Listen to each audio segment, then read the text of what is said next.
2082 माघ 7 गते मङ्गलबार 7 गते बुधबार 2082 साल माघ 7 गते।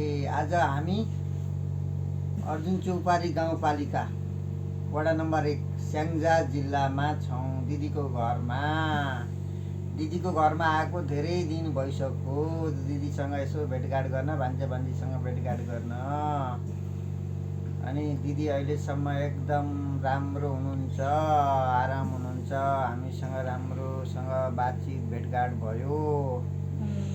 अनि दिदीलाई खुसी हुनुभयो? बेसरी खुसी छु बाबु म त। अब दिदी बहिनीहरू सबै आएका छन् भेट्न।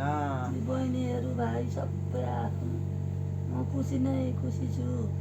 भन्न मेरो भाइ बहिनी महान थिएर देखो त 1 वर्षमा 4 फेर आए।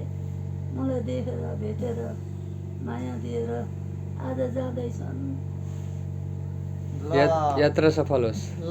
सफल होस् ल मेरो भाइ धन्यवाद। बहिनीको। ल